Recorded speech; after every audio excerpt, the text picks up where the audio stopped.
اپنے ذاتی ہونے پہ دلائل بیان فرمائے ہیں۔ اب ذرا اس سوال کا جواب سن لیں۔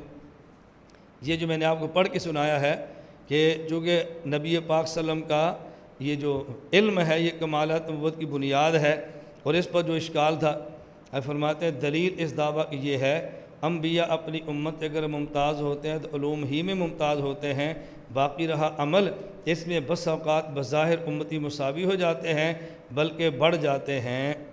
اب بات سمجھو، یہ لوگوں نے بظاہر کو نہیں دیکھا اس لیے اشکال ہوا، اگر بظاہر کو دیکھتے تو پھر کبھی بھی اشکال۔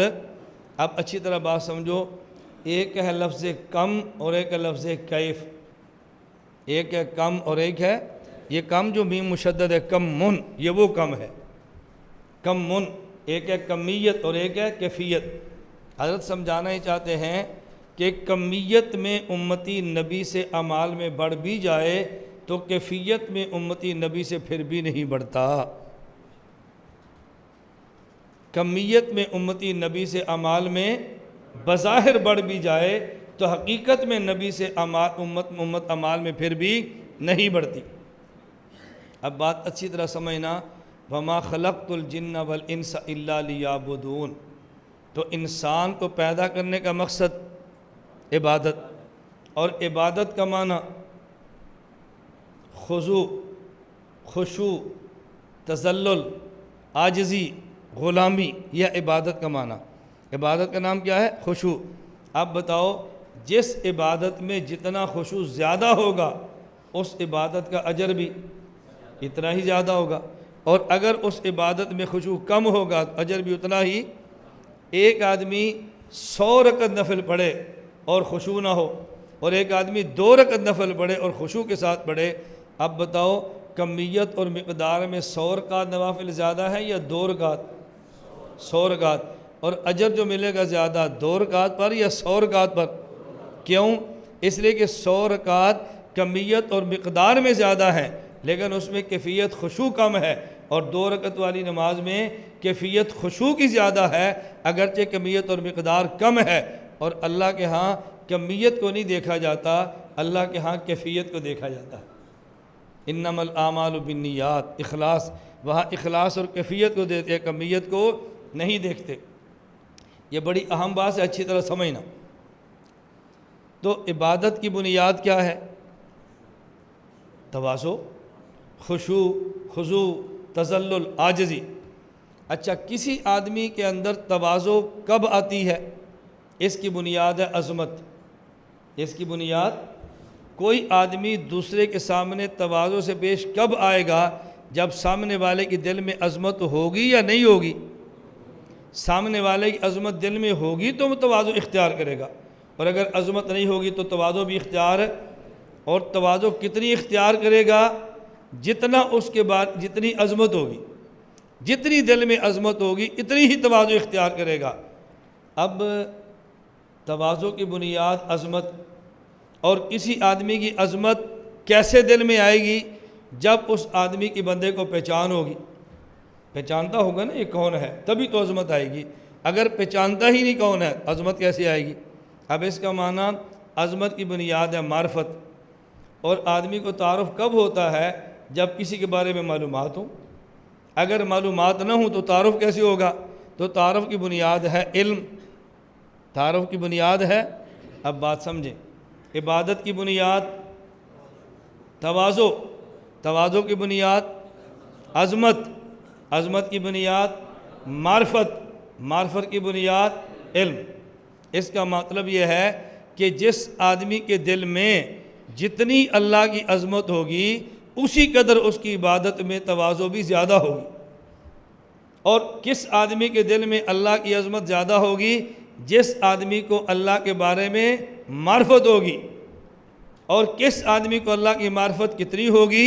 جتنی اس کو اللہ کی ذات اور صفات کے بارے میں معلومات ہوگی۔ اب آپ بتاؤ، ساری کائنات کے انسانوں کو ملا لو تو اللہ کی ذات اور صفات کا علم جتنا تنہا رسول اللہ صلی اللہ علیہ وسلم کو ہے اتنا سارے انسانوں کا علم بھی ملا لو تو اللہ کی ذات کے بارے میں اتنا علم، یہ ہم المحنت میں بڑی وضاحت سے بات کہہ چکے ہیں، یاد ہے؟ حضور اللہ کی ذات اور صفات کا علم جتنا اللہ کے نبی کو ہے کائنات کے سارے انسانوں کو ملا لو، اتنا علم اللہ کی ذات اور صفات کے بارے میں کسی کو بات سمجھتے جانا۔ تو جب ہمارے پیغمبر صلی اللہ علیہ وسلم کو اللہ کی ذات اور صفات کے بارے میں علم سارے کائنات کے انسان کے مجموعہ علم سے زیادہ ہے، تو یہ بھی ماننا پڑے گا کہ اللہ کی ذات کی معرفت جتنی ہمارے پیغمبر کو ہے، کائنات کے سارے انسانوں کی معرفت ملا لو تو اس سے زیادہ ہے۔ تو جب معرفت ہمارے پیغمبر کی زیادہ ہے تو پھر ماننا پڑے گا تنہا ہمارے پیغمبر کے دل میں جو اللہ کی عظمت ہے، کائنات کے سارے انسانوں کے دلوں میں جتنی عظمت ہے وہ اکٹھی بھی کر لیں تو حضور کے دل میں جو عظمت ہے اس سے کم ہے۔ تو پھر یہ بھی ماننا پڑے گا ہمارے پیغمبر صلی اللہ علیہ وسلم کے دل میں جو اللہ کے بارے میں تواضع، عاجزی، تذلل اور انکساری ہے، وہ سارے انسانوں کی عارضی جمع کر لیں تو ہمارے پیغمبر کی عارضی سے کم ہے۔ اور عبادت کی بنیاد ہوتی ہے تواضع، تو پھر یہ بات مانیں ہمارے پیغمبر کے ایک سجدے میں اتنی تواضع موجود ہے کہ کائنات کے سارے انسانوں کی نمازیں جمع بھی کر لیں تو اتنا خشوع نہیں جتنا ہمارے پیغمبر کے ایک سجدے میں ہے۔ اور عبادت کے اجر کی بنیاد کیفیت ہوتی ہے، کمیت نہیں ہوتی۔ کمیت اور مقدار میں انسانوں کی نمازیں ملائیں تو بڑھ جائیں گی، اور جب کیفیت کو دیکھیں گے تو ہمارے نبی کے ایک سجدے کی کیفیت امت کی اربوں نمازوں سے آگے نکل جائے گی۔ اور اجر کی بنیاد چونکہ کیفیت ہے تو پھر یہ ماننا پڑے گا ہمارے پیغمبر کے تنہا ایک سجدے پہ اللہ حضور کو اتنا اجر دیں گے کہ سارے نمازیوں کی نمازوں پر بھی ان کو اتنا اجر نہیں ملے گا، چونکہ بنیاد کیفیت ہے، کمیت نہیں ہے۔ بنیاد کیفیت ہے، کمیت ہے۔ اب آپ بتاؤ، امت بظاہر اعمال میں نبی سے بڑی ہے لیکن حقیقت میں امت اعمال میں نبی سے بڑی ہے؟ یہ حضرت فرماتے ہیں اس میں بسا اوقات بظاہر امتی مساوی ہو جاتے ہیں بلکہ بڑھ جاتے ہیں۔ یہ بظاہر کا لفظ اہل بدعت نے چھوڑا تو مولانا پر اعتراض کر دیا، یہ بظاہر کو سمجھ لیتے تو مولانا پر اعتراض نہ کرتے، مولانا نوتوی کے قدم چومتے، اعتراض نہ کرتے بلکہ قدم چومتے۔ میں ایک بات کہتا ہوں، آپ محسوس نہ فرمانا، اہل بدعت کا جرم یہ ہے کہ وہ سمجھے نہیں، اعتراض کیا ہے، اور ہمارا جرم یہ ہے ہم نے تعزیر الناس کو ہاتھ نہیں لگایا تو ہم نے اس کا جواب نہیں دیا۔ ہم نے پڑھا نہیں ہے، ریورس گیئر لگانا شروع کر دیا۔ بھئی ریورس گیئر کیوں لگاتے ہیں؟ آگے بڑھے نا۔ آپ نے اکابر کو اب کیوں چھوڑتے ہیں؟ بسم اللہ پڑھیں، پیچھے نہ ہٹیں، آگے بڑھیں۔ یا تو ان کے جوابات نہ ہونا پھر ریورس گیئر لگائیں۔ جب جوابات موجود اب چھوڑتے کیوں ہیں؟ اعتراض ہوتا جائے، چھوڑتے جائے، اعتراض ہوتا جائے، چھوڑتے جائے، یہ کمال ہمارا تھوڑا ہی ہے۔ میں اس لیے کہتا ہوں میری بات کو سمجھ لو، آپ کا کمال یہ ہے کہ آئندہ آنے والی نسلوں کو اپنی گزری نسلیں اکابر سے جوڑ دو، آپ کامیاب ہو، اور آئندہ نسلیں اکابر سے کٹ گئی تو ہماری ناکامی ہے۔ میں اس لیے کہتا ہوں ہمارے مرکز کی بنیادی وصف یہ ہے، ہم اپنے اصاغر کو اپنے اکابر سے جوڑتے ہیں، اکابر کی باتیں اپنے اصاغر کو سمجھاتے ہیں تاکہ اصاغر و اکابر آپس میں جڑے رہیں، یہ ٹوٹنے نہ پائیں، یہ جڑ جائیں، اسی کا نام تسلسل ہے، اور یہ ٹوٹ جائیں اسی کا نام شذوذ ہے۔ اللہ کے نبی فرماتے ہیں من شذ فی النار، جو ٹوٹ جائے وہ جہنم میں جاتا ہے، اور جو جڑ جائے فادخلی فی عبادی وادخلی جنتی، وہ انہی کے ساتھ جنت کے اندر جاتا ہے۔ تو ٹوٹنا ہے یا جڑنا ہے؟ اپنے اکابر سے جڑیں، ٹوٹے مت۔ اللہ ہم سب کو سمجھ عطا فرمائے۔ تو یہ بات سمجھ آ گئی؟ ساری نہ بھی سمجھ آئی تو کچھ تو سمجھ آ گئی نا۔ میں کہتا ہوں چلو آپ کو نہ سمجھ آئے، آپ کو اتنا تو یقین ہو جائے گا نا کہ تعزیر الناس کو کوئی سمجھتا بھی ہے، یہ تو ذہن بن جائے گا۔ کوئی بندہ کہ تعزیر الناس سمجھ میں نہیں آتی، آپ کہنا بھی ہمارے استاد جی کے پاس جاؤ، آتی ہے سمجھ، کیوں نہیں آتی؟ میں نے آپ سے کہا تھا نا آج ہمارے استاد مولانا زیاد الراشد صاحب تشریف لائیں گے، تو مجھے انہوں نے فرمایا تھا ایسے ہمیں بندے تیار کرنے چاہیے جو ہر مجمع کی زبان میں بات کر سکتے ہوں۔ میں نے کہا استاد جی ایسے بندے تو ہیں، بس ان بندوں کو قبول کرنے کی فضا بنانی چاہیے۔ میں کہا استاد جی سمجھ گئے؟ کہتے ہاں مجھے سمجھ آ گئی، مینوں آ گئی۔ استاد جی آج تشریف لائیں گے، کتنی دلیلیں ہو گئیں؟ 2۔ تیسری دلیل سنیں، حضرت فرماتے ہیں نبی نبأ سے ہے، نبأ کا معنی خبر ہے، خبر کا تعلق علم سے ہے یا عمل سے ہے؟ خبر علم ہوتا ہے نا، عمل تو نہیں ہوتی۔ نبأ سے ہے، اور نبأ کا معنی خبر ہے، اور خبر یہ علم ہے۔ حضرت فرماتے ہیں یہ بات میں اس لیے کہتا ہوں کہ جب نبأ خبر ہے، خبر علم ہے، اس کا معنی یہ ہے کہ نبوت نام ہے علم کا، نبوت نام ہے، یہ لفظ نبی بتا رہا ہے کہ نبوت ایک سمجھو علم کا نام ہے، اور جس کے بعد جتنا علم ہوگا اتنا افضل، جس کا نبوت علم بلا واسطہ اس کی نبوت بلا واسطہ، اور جس کا علم بال واسطہ نبوت بھی بال واسطہ۔ ہمارے پیغمبر کا علم بلا واسطہ ہے، نبوت بالذات ہے، باقی انبیاء کا علم بال واسطہ ہے تو نبوت بالعرض ہے، اس لیے ہمارے نبی نبی بالذات ہیں اور وہ نبی نبی بالعرض ہیں۔ اب یہاں کی بڑی پیاری بات ہے، اس کو ذرا سمجھیں۔ حضرت فرماتے ہیں کہ ایک نبی ہے اور ایک صدیق ہے، ایک شہید ہے اور ایک صالح ہے۔ اللہ نے 4 طبقات بیان فرمائے، من النبیین والصدیقین والشہداء والصالحین۔ حضرت فرماتے ہیں کہ کمال نبوت اصل تو علم ہے، کمال نبوت اصل تو علم ہے، لیکن یہ ذہن میں رکھ لیں کہ ذوی العقول کے جو کمالات ہیں وہ 2 چیزوں میں منحصر ہوتے ہیں، یا علم اور یا عمل۔ فرمایا پیغمبر 2 چیزیں دیتا ہے، علم بھی دیتا ہے اور وہ علم مستلزم عمل ہوتا ہے۔ اس نبی کا علم عمل سے الگ نہیں ہوتا، بنیاد نبوت کے علم ہے، لیکن علم بلا عمل یا بالعمل، اس لیے نبی کا علم مستلزم عمل ہوتا ہے۔ پیغمبر جسے علم دیتا ہے عمل بھی دیتا ہے۔ اب نبی کی 2 چیزیں آ گئیں، نمبر 1 علم اور نمبر 2 عمل۔ حضرت فرماتے ہیں علم میں نبی، علم میں نبی یہ منبع ہوتا ہے اور صدیق مجمع ہوتا ہے۔ علم میں نبی فاعل ہوتا ہے اور صدیق قابل ہوتا ہے، اور عمل میں شہید منبع ہوتا ہے اور ولی یہ مجمع ہوتا ہے، شہید فاعل ہوتا ہے اور ولی یہ قابل ہوتا ہے۔ نہیں سمجھے؟ میں سمجھ تو آپ کو نہیں سمجھے۔ حضرت فرماتے ہیں یہ قابل اور فاعل کا معنی کیا ہے؟ قابل اور فاعل کا معنی یہ ہے کہ نبی علم دیتا ہے، صدیق عمل قبول کرتا ہے، صدیق عمل علم قبول کرتا ہے۔ حضرت فرماتے ہیں نبی کی شان علم کا جو مظہر ہے نا دنیا میں وہ صدیق ہوتا ہے، اس لیے نبوت کے بعد سب سے بڑا مقام صدیق کا ہوتا ہے کہ وہ نبی کی شان علوم کا مظہر ہوتا ہے۔ صحابہ کرام میں عالم و صحابہ کون ہے؟ ابو بکر صدیق۔ عالم و صحابہ کون ہے؟ ابو بکر صدیق رضی اللہ عنہ۔ ان کو صدیق کہتے کیوں؟ نبی کے علوم نبوت کا مظہر ہے۔ حضرت نورودی فرماتے حدیث پاک میں ہے، اللہ کے نبی نے فرمایا ما سب اللہ فی صدری الا سببت فی صدر ابی بکر، جو علوم خدا نے مجھ محمد کے سینے میں ڈالے ہیں میں نے صدیق کو منتقل کر دیے۔ تو علوم نبوت کا مظہر کون ہے؟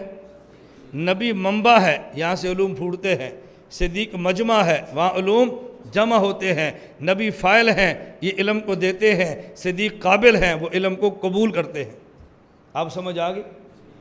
اور شہید یہ منبع اور عام ولی۔ حضرت فرماتے ہیں ولی وہ ہوتا ہے جو عمل کرے، صالح وہ ہوتا ہے جو عمل صالح کرے۔ حضرت فرماتے ہیں عمل صالح عام ولی بھی کرتا ہے، لیکن جو عمل شہید کرتا ہے نا وہ اور کوئی نہیں کرتا۔ اس کی وجہ یہ ہے ولی اللہ کی توحید میں اپنے عمل کو پیش کرتا ہے اور شہید اللہ کی توحید میں اپنی جان کو پیش کرتا ہے۔ ولی کہتا ہے جی اللہ ایک ہے، اس کے نام پہ زکوٰۃ دے گا، صدقات دے گا، تہجد پڑھے گا اور کیا کرے گا۔ اور شہید کہتے ہیں اللہ ایک ہے، اس اللہ کے ایک ہونے پر نماز بھی پڑھتا ہے، روزے بھی رکھتا ہے، صدقہ بھی دیتا ہے اور بڑھ کر اپنی جان کو پیش کرتا ہے۔ حضرت فرماتے ہیں شہید کی مثال ایسے ہے جیسے حکومت کے مقدمہ میں سرکاری گواہ ہوتا ہے۔ شہید ایسے ہے جیسے حکومت کے کیس میں سرکاری گواہ ہوتے ہیں نا، یہ شہید قیامت کے سرکاری گواہ ہوگا، اس لیے اس کو شہید کہتے ہیں کہ یہ سرکاری گواہ ہے، اپنی جان پیش کرتا ہے۔ تو جو مقام شہید کا ہے نا وہ عام اولیاء کا مقام نہیں ہے، یہ بات اچھی طرح سے نشین فرما لیں۔ اب حضرت جو ایک بات فرمائی بڑی عجیب ہے۔ حضرت فرماتے ہیں صدیق وہ ہوتا ہے جو بجو صدق کے کسی چیز کو قبول ہی نہیں کرتا۔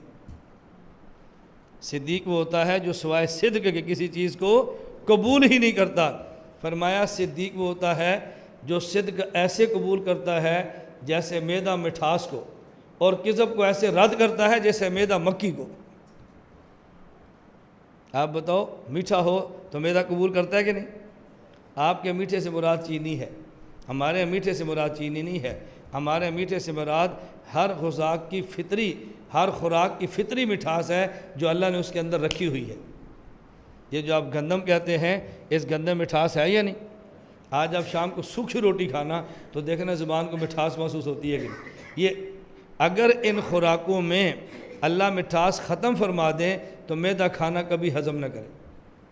اس ہضم کے لیے جتنی مٹھاس چاہیے نا وہ اللہ نے خوراک میں رکھی ہے۔ مولانا نورانی فرماتے ہیں کہ میدا جیسے مٹھاس قبول کرتا ہے نا، صدیق ایسے صدق قبول کرتا ہے، اور میدا جیسے مکھی باہر پھینکتا ہے، صدیق ایسے کذب کو رد کرتا ہے۔ مجھے تو تجربہ ہوا ہے، پتہ نہیں آپ کو ہوا کہ نہیں، کبھی کبھی ایسے مکھی منہ میں آتی ہے، میدا قبول کرتا ہے، میدا باہر پھینکتا ہے، ایسے ہوتا ہے کہ نہیں؟ مرچ بھی ہو تو میدے میں اتر جاتی ہے، لیکن مکھی میدا کبھی قبول نہیں کرتا۔ اور فرماتا ہے جس طرح میدا مکھی رد کرتا ہے، اس طرح صدیق جھوٹ کو رد کرتا ہے۔ اس کے مزاج میں جھوٹ قبول کرنے کی اللہ صلاحیت گویا ختم فرما دیتے۔ تو یہ صدیق ہے۔ میں پہلی مرتبہ جب افریقہ گیا تو یہ 1994 کی بات ہے، اور اس وقت میری عمر 23 سال تھی۔ 23 سال کی عمر میں کوئی دائی اور مبلغ بن کے باہر جائے اور ہو بھی کمارا، ایسا تو تبلیغ والوں میں بھی نہیں ہے، وہاں بھی شرطیں ہیں نا۔ اور میں 23 سال کی عمر میں بیرون ملک دورے پر گیا تھا۔ خیر وہ ایک لمبی کہانی ہے، میں کتنے وقت میں گیا، کن کن ملکوں میں گیا۔ میں ایک چھوٹی سی بات عرض کرتا ہوں۔ ایک ملک ہے زامبیا، اس کے ایک شہر ہے لوساکا، ایک ہے چپاٹا۔ لوساکا دارالحکومت ہے، چپاٹا ایک اور بڑا شہر ہے۔ لوساکا سے ہم چپاٹا جا رہے تھے تو رستے میں ایک جگہ ہماری دعوت تھی، مجھے لوساکا سے کوچ پہ بٹھا دیا، آگے میزبان نے اتار لیا۔ جب میزبان نے وصول کیا، وہاں ایک پاکستان کے عالم اور بھی تھے۔ جب دسترخوان لگا تو دسترخوان پہ انہوں نے مٹھائی رکھ دی، اور ساتھ کھانا بھی رکھ دیا۔ اب جو پاکستانی عالم تھے انہوں نے تھوڑی سی مٹھائی اٹھا لی، اور میں نے مٹھائی کی بجائے مرغے کی ٹانگ اٹھا لی۔ طالب علم سے آدمی تازہ فارغ ہو تو دال کھا کے تھکا ہوتا ہے، اس پر مرغ کتنا اچھا لگتا ہے وہ آپ بھی جانتے ہیں، میں بھی جانتا ہوں۔ اور جب آدمی خطیب یا اللہ حیثیت دے دے پھر مرغ اتنے ملتے ہیں کہ پھر آدمی کو دال اچھی لگتی ہے۔ میری بات سمجھ آئی؟ میں ایک مرتبہ یہاں واپس مدرسے میں آیا، میری عادت ہے جب بھی میں ہفتہ 10 دن سفر کر کے آؤں تو دعوت کرتا ہوں، بیرون سے آؤں تو طلبہ کی کرتا ہوں، اور پاکستان کے سفر سے واپس آؤں تو سادہ کی کرتا ہوں۔ میرا معمول ہے، کبھی نہ کر سکوں تو نہ کروں، ورنہ میری پوری جہاں پڑھتے ہیں سادہ طلبہ کو بہت اچھی طرح پتہ ہے۔